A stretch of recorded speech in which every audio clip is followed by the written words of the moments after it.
اسی طرح نکاح کی اہمیت کیا ہے، نبی اکرم صلی اللہ علیہ وسلم نے حدیث میں یوں فرمایا، صحیح مسلم کی روایت ہے، آپ تمام جانتے واقعہ، 3 صحابی آئے اور کہا اللہ کے رسول صلی اللہ علیہ وسلم کی کیسی زندگی تھی؟ ماں عائشہ رضی اللہ عنہ نے فرمایا کیا قرآن نہیں پڑھا؟ بس قرآن ہی اللہ کے رسول صلی اللہ علیہ وسلم کی زندگی تھی۔ اب جب ماں عائشہ نے یہ کہا قرآن نہیں پڑھا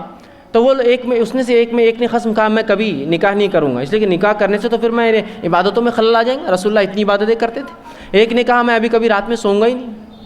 اس لیے کہ پھر سوؤں گا تو پھر عبادتیں نہیں ہو سکیں گی۔ ایک نے کہا میں کام دھندا تجارت سب چھوڑ دیتا ہوں، اس لیے کہ نکاح جو ہے یہ سب چیزوں سے جو ہے میں دین میں جو ہے عمل نہیں کر پاؤں گا۔ جب نبی اکرم صلی اللہ علیہ وسلم کو یہ بات بتائی گئی تب آپ نے کہا اور لوگوں کو جمع کیا اور کہا کون ہے جو تم میں فلاں اور فلاں فلاں ایسی باتیں کرتا ہے؟ یاد رکھو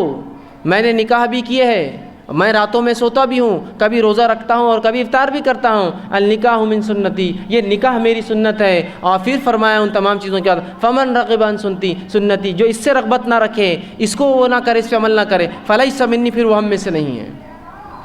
تو یہاں رسول اللہ صلی اللہ علیہ وسلم نے اس کو سنت قرار دیا اور کہا کہ جو یہ نہ کرے خامخواہ کی، جس پہ نکاح فرض ہے یاد رکھیے وہ ضرور کرے، اس کو زنا سے ڈر ہے کہ وہ زنا کر لے نکاح اس سے فرض ہو جاتا ہے، بقیہ لوگوں کے لیے بہرحال سنت رہتا ہے، اس لیے کہ حدیث واضح النکاح من سنتی، نکاح میری سنتوں میں سے ہے۔ اور جو اس کو خامخواہ رغبت نہ رکھے، خامخواہ نہ کرے تو پھر لیس منی، اس کا مجھ سے کوئی تعلق نہیں ہوگا، یاد رکھیے۔ تو نکاح جو ہے اس کی بڑی اہمیت شریعت میں آتی ہے۔ اسی طرح اللہ کے رسول صلی اللہ علیہ وسلم حدیث میں فرماتے ہیں دینداری کے تعلق سے اور کہتے ہیں، جامع ترمذی کی روایت ہے، جب ایسا شخص تمہارے پاس نکاح کا پیغام بھیجے جس کا دین اور اخلاق سے تم مطمئن ہو، جب کوئی ایسا لڑکا یا ایسی لڑکی کا رشتہ تمہارے پاس آئے جس کے اخلاق اور دینداری سے تم مطمئن ہو تو پھر نکاح کر دو، اگر ایسا نہ کرو گے تو دنیا میں زبردست فتنہ اور فساد مچیں گا۔ پھر آج ہم دیکھتے ہیں فتنہ اور فساد دنیا میں کتنا مچا ہے، دیکھیے دینداری تو کہیں لحاظ ہی نہیں ہمارے پاس، باقی تمام چیزیں ہوں گی،